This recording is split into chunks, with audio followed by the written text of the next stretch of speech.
Bonjour et bienvenue dans cette nouvelle vidéo dans laquelle on va voir les réactions électrochimiques.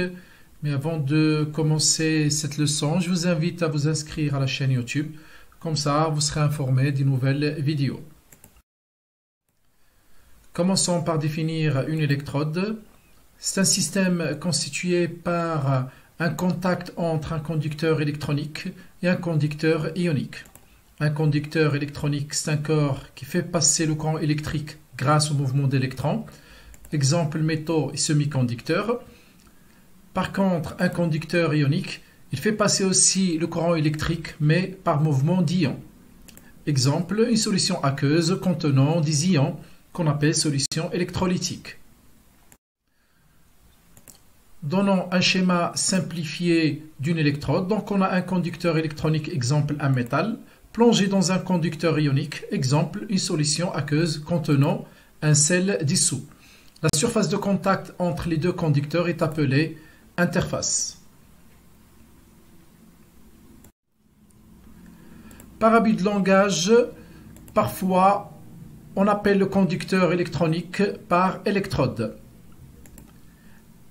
Et souvent, on appelle le conducteur ionique électrolyte. Toute électrode possède un potentiel qu'on appelle potentiel d'électrode. Quand on plonge un métal dans une solution, une différence de potentiel apparaît. Quelle est la cause de cette DDP? Les métaux possèdent des électrons libres. Et quand un métal libère ses électrons, il donne naissance en même temps à des ions positifs. Et quand ce métal est en contact avec une solution, les ions positifs traversent l'interface métal-solution et passent à l'intérieur de la solution, alors que les électrons restent à la surface du métal. On obtient ainsi un équilibre entre le métal et ces ions positifs qui sont dans la solution. Un équilibre électrique va s'établir à l'interface entre le métal et la solution grâce à l'apparition de deux couches. Une couche de charge négative sur le métal et une couche de charge positive dans la solution. Et c'est ce qu'on appelle la double couche électronique. C'est cette double couche électronique qui est responsable de l'apparition d'une différence de potentiel entre le métal et la solution. Et c'est ce qu'on appelle le potentiel d'électrode, qu'on note grand E. Quand on plonge un métal dans une solution contenant un de ces ions, le potentiel d'électrode dont on vient de parler est appelé à ce moment-là potentiel d'équilibre. C'est une grandeur qui est très importante car il caractérise le couple métal-ion. Il dépend de la concentration des ions dans la solution. On l'appelle aussi potentiel d'oxydoréduction ou bien potentiel réversible. Ainsi, tout métal plongé dans une solution contenant un de ces ions va posséder un potentiel d'équilibre. On donne quelques exemples. Potentiel d'équilibre des électrodes d'aluminium, d'argent et de cuivre. Mais en général, toute électrode qui met en présence deux formes, l'une oxydante et l'autre réductrice d'un couple donné, va posséder aussi un potentiel d'équilibre. On donne certains exemples de potentiel d'équilibre.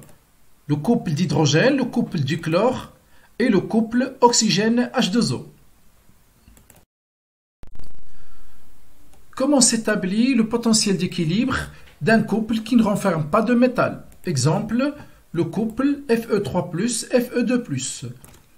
Tout simplement par un métal inerte qui sera plongé dans une solution contenant les deux formes oxydantes et réductrices du couple.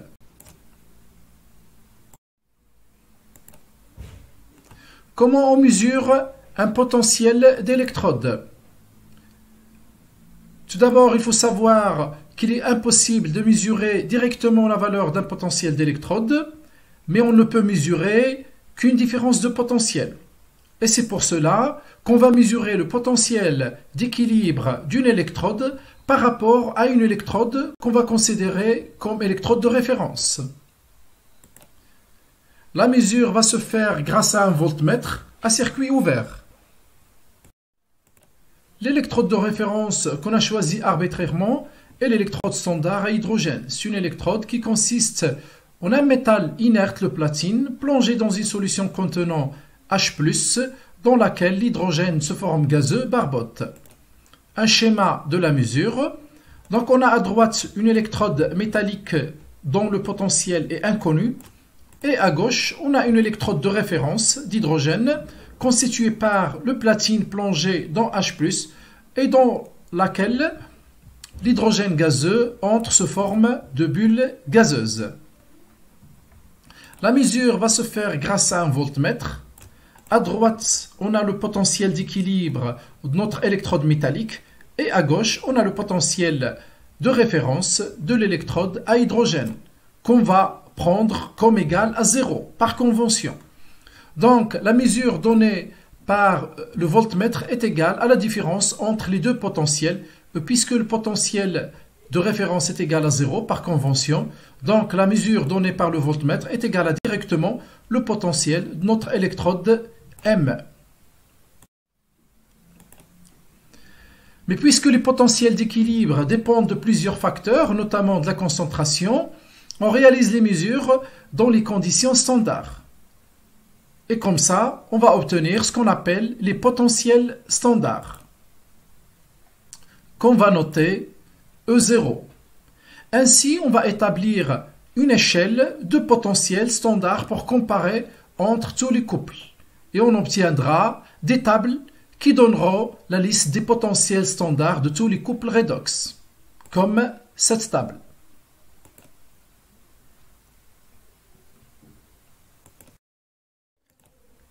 L'échelle des potentiels standards est directement liée à la force des oxydants et la force des réducteurs. Ainsi, un oxydant fort sera placé en haut de l'échelle et un oxydant faible sera placé en bas de l'échelle des potentiels.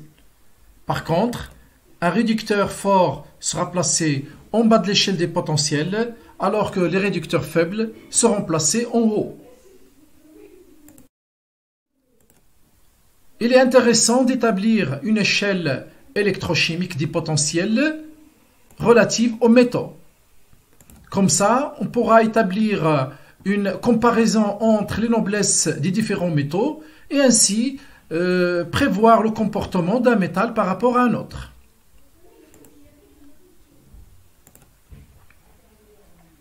En haut de l'échelle, on aura les métaux nobles et en bas de l'échelle, on aura les métaux moins nobles qui seront facilement attaquables.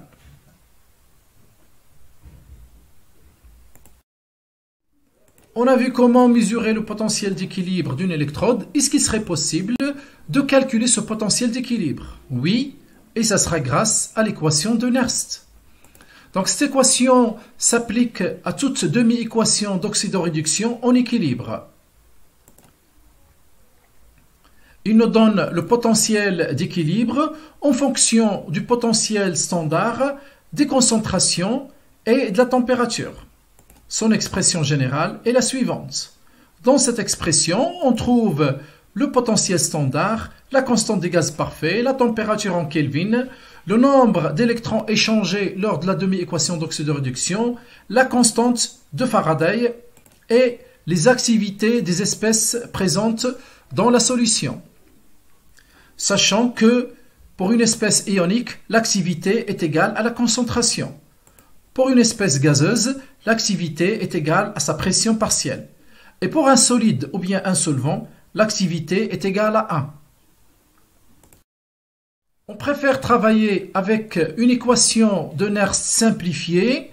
En fixant la température à 25 degrés, on aura une expression numérique plus simple.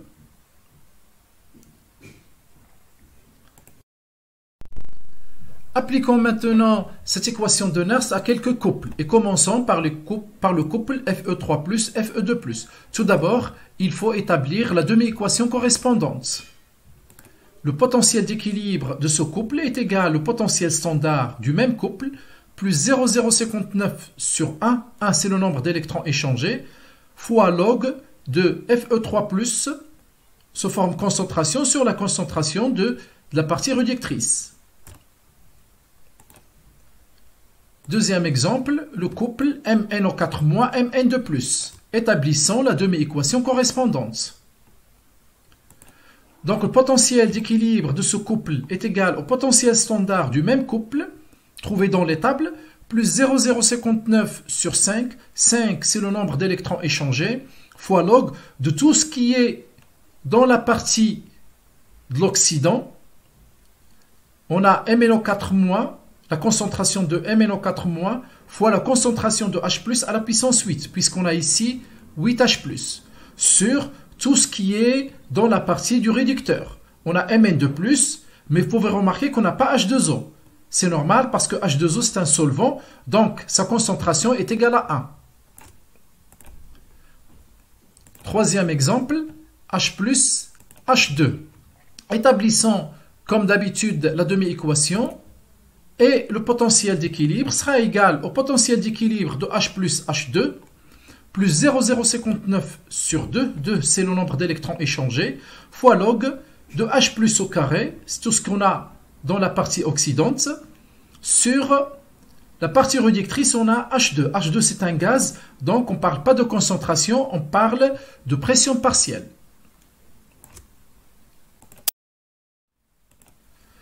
Comment on peut prévoir le sens d'une réaction d'oxydoréduction? Et prenons le cas général d'une réaction d'oxydoréduction avec deux sens, un sens vers la droite et un sens vers la gauche. Tout d'abord, une réaction d'oxydoréduction est la somme de deux demi-équations, une équation d'oxydation et une équation de réduction. Chaque équation est liée à un couple et un potentiel d'équilibre. Donc, on considère le premier couple avec son potentiel d'équilibre donné par la relation de Nernst et le deuxième couple avec son potentiel d'équilibre donné par la relation de Nernst. La réaction dans le sens 1 ne peut être spontanée qu'à une seule condition, qui est le potentiel d'équilibre du premier couple est supérieur au potentiel d'équilibre du deuxième couple. Ça veut dire qu'une réaction spontanée ne peut se faire que entre l'oxydant du couple du potentiel calculé par l'équation de Nernst le plus grand avec le réducteur du couple du potentiel le plus petit. Reprenons notre réaction d'oxydoréduction avec le potentiel d'équilibre donné par la relation de Nernst. Dans la plupart des cas, le terme se forme logarithme est très négligeable devant les potentiels standards. Ainsi, au lieu de comparer les potentiels d'équilibre donnés par la relation de Nernst, on va se contenter de comparer seulement les potentiels standards. Ainsi, pour que la réaction dans le sens 1 soit spontanée, il faut que le potentiel standard du premier couple soit supérieur au potentiel standard du deuxième couple. D'une façon schématique, on peut dire que pour que la réaction soit spontanée dans le sens 1, il faut que le potentiel du couple de l'oxydant soit supérieur au potentiel du couple du réducteur. C'est ce qu'on appelle la règle du gamma. Comment calculer la constante d'équilibre d'une réaction d'oxydoréduction? Prenons le cas général d'une réaction d'oxydoréduction avec deux couples et deux potentiels d'équilibre. Bien sûr, on vient de voir que cette réaction ne peut être spontanée dans le sens 1 que si le potentiel E1 est supérieur au potentiel E2. Donc au début de la réaction, on aura E1 supérieur à E2, mais au fur et à mesure que la réaction avance, E1 va diminuer et E2 va augmenter jusqu'à l'équilibre. À l'équilibre, ces deux potentiels vont devenir égaux. En développant cette égalité, on trouvera cette expression. Maintenant, si on multiplie le premier terme par N1 sur N1, on aura un N1 au dénominateur et l'autre N1 va s'introduire à l'intérieur du logarithme sous forme de puissance. Le deuxième terme, on va le multiplier par N2 sur N2. On trouvera N2 sous forme de dénominateur, alors que le numérateur N2 va s'introduire dans l'expression logarithmique sous forme de puissance. En développant davantage, on aura cette expression et ce rapport n'est autre que la constante d'équilibre de notre réaction d'oxydoréduction. Donc, le logarithme de la constante d'équilibre est égal à la différence entre les potentiels standards fois le rapport Na, N2 sur 0,059. Donc, la constante d'équilibre est directement liée à la différence des potentiels standards. Si cette différence est supérieure à 0,24 volts, ça veut dire que la constante d'équilibre sera supérieure à 10 000, donc on peut considérer que la réaction est totale. Par contre, si la différence entre les potentiels standards est inférieure à 0,24 volts, ça veut dire que la constante d'équilibre est inférieure à 10 000, on ne peut pas prononcer, donc il faut étudier l'équilibre chimique pour prévoir ou bien pour prévoir le sens de la réaction. Voyons maintenant les types d'électrodes utilisés pour les mesures des potentiels. On distingue trois grandes classes d'électrodes. Les électrodes de première espèce, les électrodes de seconde espèce et les électrodes de troisième espèce.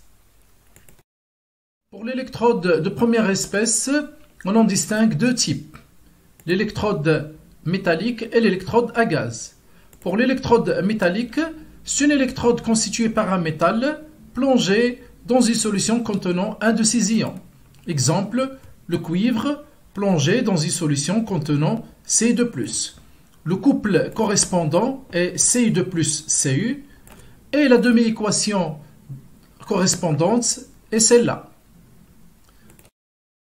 Pour l'électrode à gaz, la plus célèbre, c'est l'électrode d'hydrogène, qu'on appelle l'électrode standard à hydrogène. Donc, elle est constituée par une solution contenant H+, dans laquelle H2 entre sous forme de bulles gazeuses. Et un métal inerte est plongé dans la solution. Le couple correspondant est H plus H2 et la demi-équation correspondante, 2H plus 2 électrons qui donne H2. C'est une électrode de référence et la valeur arbitraire du potentiel standard est égale à 0 V à toute température. Électrode de seconde espèce, elle est constituée par un métal en contact avec l'un de ses sels peu solubles et qui plonge dans une solution contenant l'anion du précipité. L'exemple le plus connu est l'électrode au calomel saturé. Il consiste en un contact entre le mercure et le calomel, Hg2Cl2, le tout dans une solution saturée de KCl. Bien sûr, on a un métal inerte qui plonge dans l'ensemble, qui est le platine. Le couple correspondant est Hg2Cl2 et la demi-équation correspondante est la suivante. Cette électrode est considérée aussi comme une électrode de référence. Elle est préférable à l'électrode d'hydrogène qui est un petit peu difficile au niveau pratique. Sa valeur par rapport à l'électrode d'hydrogène est égale à 0,24 volts. Électrode de troisième espèce, c'est une électrode simple qui consiste en un contact entre un métal inattaquable, exemple platine, avec un oxydant et un réducteur qui sont sous forme d'ions et qui sont tous les deux dissous dans la solution. Exemple Fe3+, Fe2+. Donc le métal platine est plongé dans une solution qui contient l'oxydant et le réducteur en même temps. Le couple correspondant est Fe3+, Fe2+, alors que la demi-équation correspondante est Fe3+, plus un électron qui donne Fe2+. Voyons maintenant le mécanisme d'une réaction d'électrode. Et rappelons qu'une réaction d'électrode, c'est une réaction qui peut être une oxydation ou bien une réduction à l'interface entre un métal et une solution par un échange d'électrons. Cette réaction est aussi appelée réaction électrochimique. Voyons les étapes d'une réaction d'électrode et schématisons l'interface entre une électrode métallique et une solution. Et commençons par l'exemple d'une réduction. Lors d'une réduction, un oxydant par exemple qui dans la solution cherche à capter des électrons. ces électrons, il ne peut les trouver qu'à la surface de l'électrode métallique. Pour cela, l'oxydant doit se déplacer vers cette électrode métallique. Ce premier travail, on l'appelle un transfert de matière. Après, l'oxydant va se fixer sur la surface métallique, c'est ce qu'on appelle l'adsorption. Après cette adsorption, l'oxydant va capter l'électron à partir du métal en se transformant en réducteur, c'est le transfert de charge. Dans le cas d'une oxydation, le principe est similaire, on a toujours deux étapes, transfert de matière suivi d'un transfert de charge. Donc un réducteur qui se trouve à l'intérieur de la solution doit céder des électrons. Il ne peut pas les céder directement à l'intérieur de la solution, il ne peut les céder qu'à la surface de l'électrode métallique. Pour cela, le réducteur doit se déplacer vers la double couche électronique, c'est ce qu'on appelle un transfert de matière. Après adsorption sur la surface du métal, le réducteur va céder ses électrons à l'intérieur du métal, c'est ce qu'on appelle le transfert de charge, pour se transformer en oxydant. Illustrons ce mécanisme à l'aide d'un exemple et prenons une électrode de platine plongée dans une solution contenant le fer 3+, et le fer 2+, qui constitue un couple oxydoréducteur. Prenons l'exemple de la réduction. Donc, lors de la réduction, le fer 3+, qui se trouve dans la solution doit capter un électron qu'il ne peut trouver qu'à la surface du platine. Le fer 3+, va se déplacer en franchant la double couche électronique, transfert de matière, se fixant sur la surface du platine, captant son électron, transfert de charge, et se transformant ainsi en fer 2+, qui va se détacher de la surface du platine pour revenir au sein de la solution.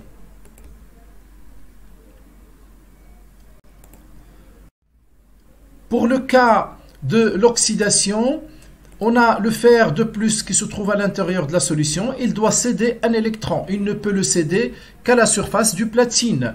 Donc, il se déplace vers cette surface métallique en franchant la double couche électronique. C'est le transfert de matière. Il se fixe sur la surface métallique pour libérer son électron, ses transferts de charge, et se transformant ainsi en fer 3+, qui va se détacher de la surface et revenir au sein de la solution aqueuse.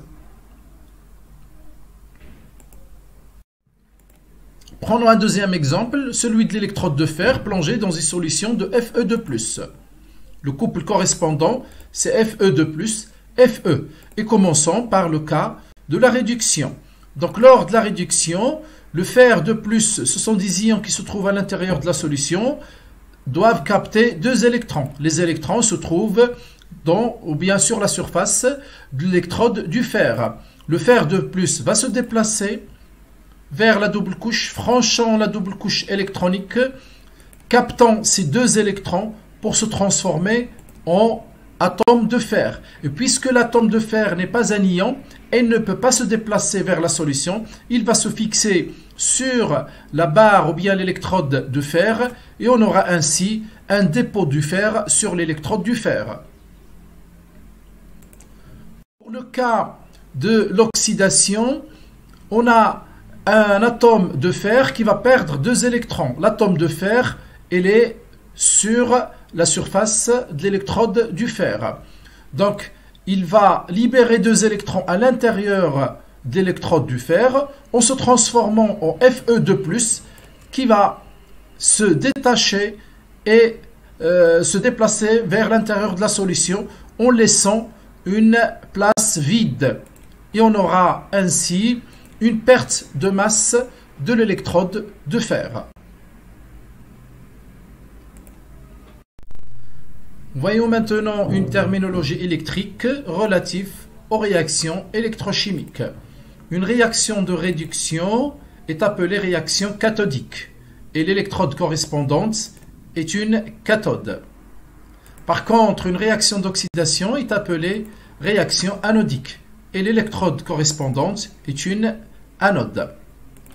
Donc, une réduction est reliée à une cathode alors que l'oxydation correspond à une anode. Pour se rappeler de ces correspondances, on peut dire que la réduction et la cathode commencent tous les deux par consonne, alors que l'oxydation et anode, ce sont deux mots qui commencent par deux voyelles.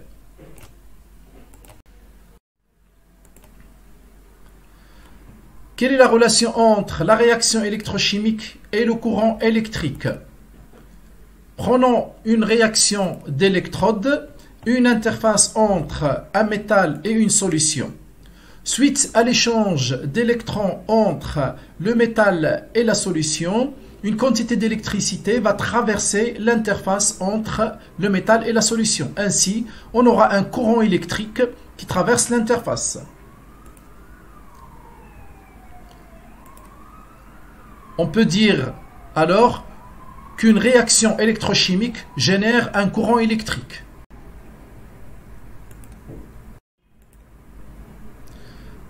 Courant cathodique. C'est un courant qui est relatif à une réaction cathodique, c'est-à-dire à une réduction. Prenons notre schéma de métal-solution. On a un oxydant qui capte des électrons qui proviennent du métal. C'est une réaction cathodique et l'électrode est une cathode. Les électrons qui proviennent du métal peuvent provenir de l'extérieur du métal. Donc, ils peuvent entrer de l'extérieur vers le métal. Le courant correspondant est un courant sortant. On l'appelle le courant cathodique. Et par convention, le signe de ce courant sera négatif. Un courant cathodique est négatif.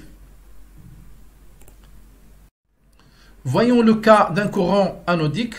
Donc, c'est un courant qui correspond à la réaction d'oxydation. C'est une réaction anodique qui correspond à une perte d'électrons. Un réducteur perd ses électrons vers le métal en se transformant en oxydant. Donc, les électrons peuvent sortir du métal vers l'extérieur. On aura un courant entrant qu'on appelle courant anodique. Par convention, le sens ou bien le signe de ce courant est positif.